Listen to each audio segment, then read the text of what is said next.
don't scare easily. I've lived in a few sketchy neighborhoods, dealt with breakups, bad jobs, and more than my fair share of weird encounters. But nothing, and I mean nothing, has ever shaken me like what happened a few years ago. It wasn't a ghost story. It wasn't some urban legend. This was real. And if even one thing had happened differently, by even a few minutes, I don't think I'd be here telling you this. I remember it was a regular weeknight. I was alone, curled up on the couch with a blanket, half watching some random cooking show and scrolling my phone. My apartment was quiet, peaceful. I hadn't spoken to anyone all day. Then my phone rang. It was a number I didn't recognize. I let it go to voicemail at first, but then it rang again almost immediately. That second call, something about it felt off. I picked up. "This is the local police department. Lock your doors, hide, don't ask questions. We're on our way." That's all they said. No context, no names. Just those exact words. I didn't stop to think. The voice on the other end was cold and direct. I felt this sudden rush of panic. I jumped up, locked both the front and back doors, flipped off every light, and ran straight to the hallway closet, the only spot in my apartment without windows. I crouched inside, heart pounding in my ears, trying to stay as still and quiet as possible. I had no idea what was going on. All I knew was that something was very wrong. What I didn't know at the time was that someone had been hired to kill me, and that he was already on his way. Here's what I learned afterward. My ex, someone I hadn't spoken to in over 2 years, apparently still had it out for me. He had always been intense, but I never thought he was dangerous. There were warning signs, sure, weird messages, showing up unannounced, stuff like that. But it all fizzled out.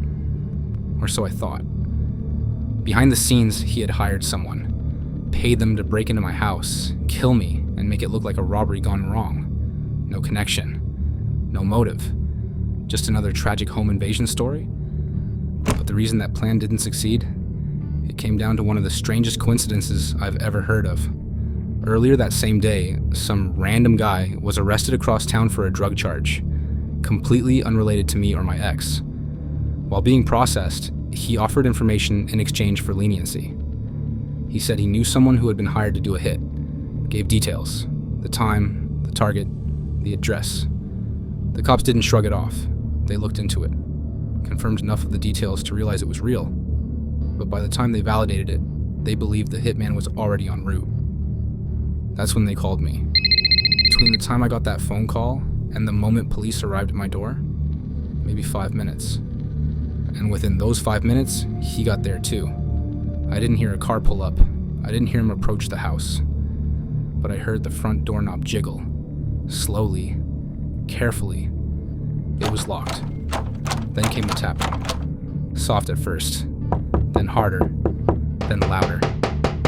I didn't move. I just crouched in that closet, frozen, holding my breath. Then I heard him move to the back of the house. He tried the sliding door. Locked. That's when I heard the glass break. He was inside. I could hear his boots crunching over the broken glass in the kitchen. Every step was slow, deliberate. I could tell he was being careful. And then the footsteps came down the hallway, one by one. It felt like each one was getting closer to where I was hiding.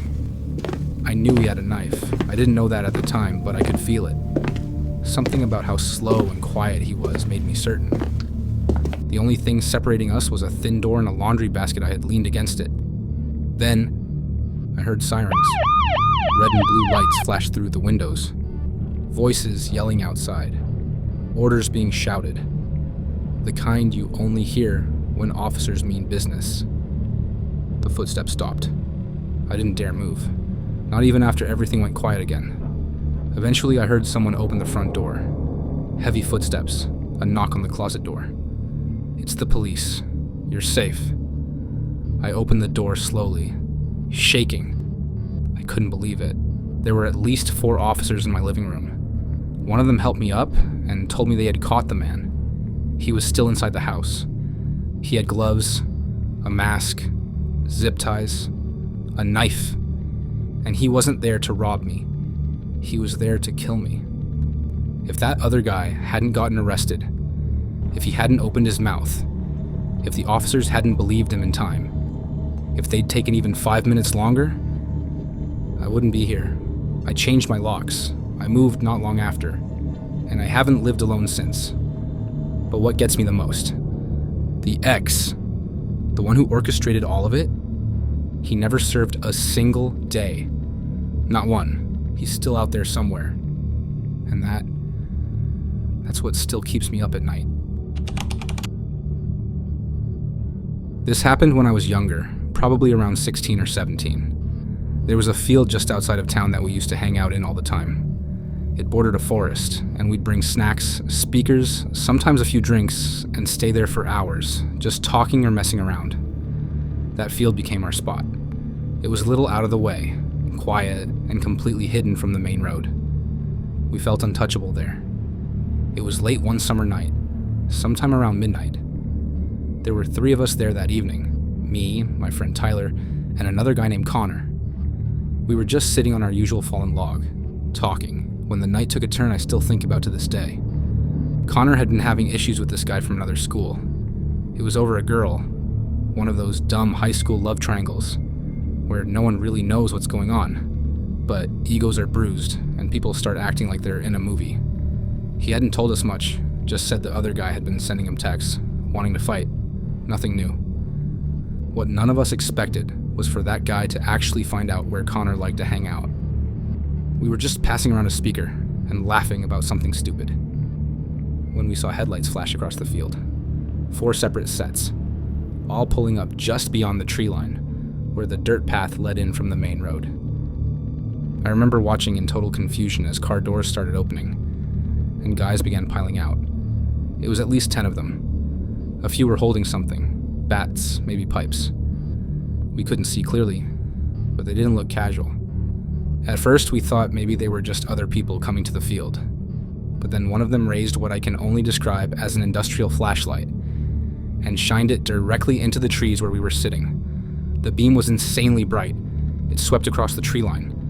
And when it hit us, it stopped. He's right fucking there. The voice was sharp, angry, and echoed across the field like a gunshot. We didn't wait. We ran. We ran straight into the woods without thinking, ducking between trees, not even looking back to see how close they were. I heard the sounds of people chasing behind us, the crunch of grass, and branches under their boots. The forest was thick. We couldn't see anything, not even our hands in front of us. Just the occasional light from one of their flashlights, sweeping through the trees like searchlights. Then it started to rain. Hard. Within minutes, we were soaked, slipping on the muddy ground and trying to stay quiet. We each split up instinctively, no plan. Just 3 teenagers scrambling in every direction. For over an hour, I crept through the woods. At times, I would lie flat in the underbrush, face down in the mud, not even daring to breathe as I watched the beams of their flashlights sweep past just feet from where I was hiding. Once, one of them walked so close, I could hear him breathing. I don't know how he didn't see me. Maybe the rain helped. Maybe he just didn't think we'd be that close. There were moments I thought they were gone, only to hear the sound of a branch snap nearby, or a voice whisper something. At one point, I even heard one of them laughing, not out of joy, but like they were enjoying the hunt. My clothes were soaked, my phone was dead, and every time I thought about moving, I hesitated.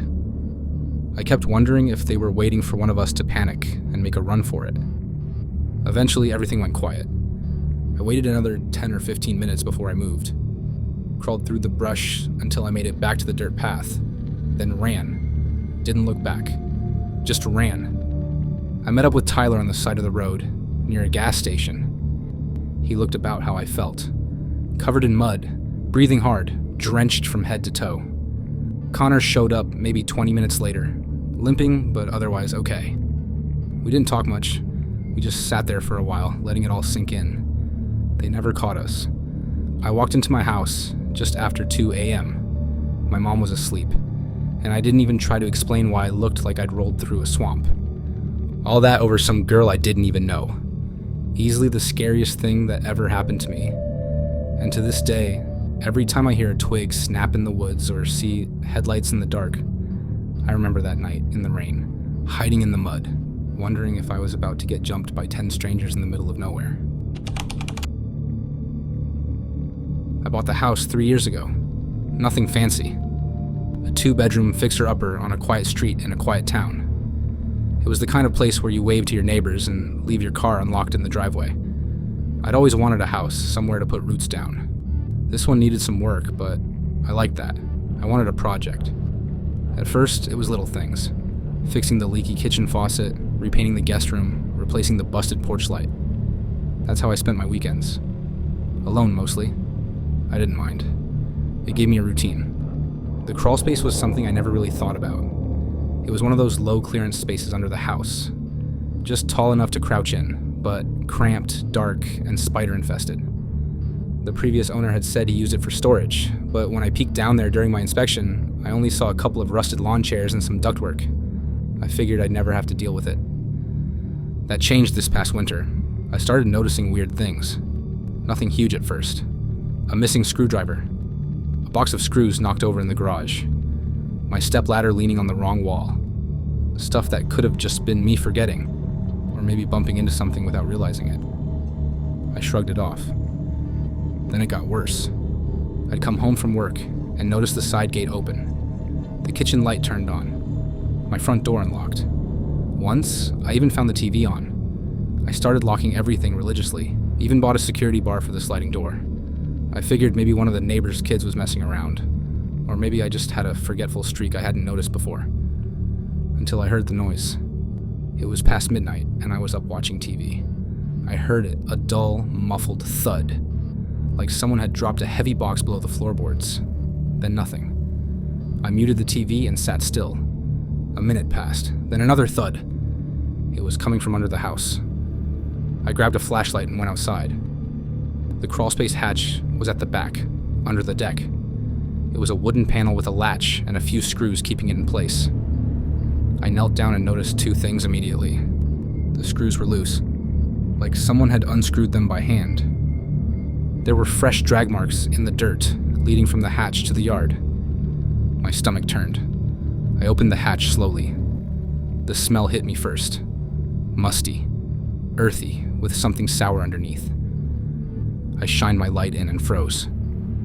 There were blankets and food wrappers, bottles, a flashlight, a stack of dirty clothes. Someone had been living under my house. I backed away fast, slammed the hatch shut, and locked it with a padlock I had in the garage. I didn't sleep that night. The next morning I called the police. They came out, looked around, took a statement. But by then, whoever had been down there was long gone. The cops said it was probably a drifter, someone looking for a warm place to crash. Happens more than you'd think. They took a few photos, bagged the clothes, and left. I didn't feel better. The idea that someone had been crawling around directly underneath me, maybe listening to me walk across the floors, maybe watching me through the vents, it made my skin crawl. I sealed the hatch permanently the next day, poured fresh concrete over the entrance, and screwed in a heavy steel plate. No one was getting in again. I even installed motion lights around the yard and cameras on every corner. For a while, things were quiet. Then, last week, I heard the thud again. It was faint, softer than before, but it was there. I checked the crawl space. Still sealed. I checked the cameras.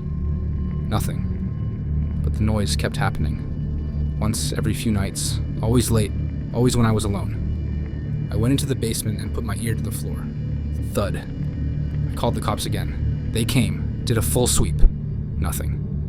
No signs of forced entry. No footprints. No evidence. But that night, I found something new. I was doing laundry, and when I opened the dryer, there was a note inside. Written in pencil on the back of a receipt. In shaky handwriting, "You shouldn't have locked me out." I moved out the next day. I didn't sell the house. I didn't go back for the rest of my stuff. I just left, changed my phone number, got a P.O. box, started over in a different state. To this day, I don't know who was under my house, but I know this. They didn't just want shelter, they wanted to stay.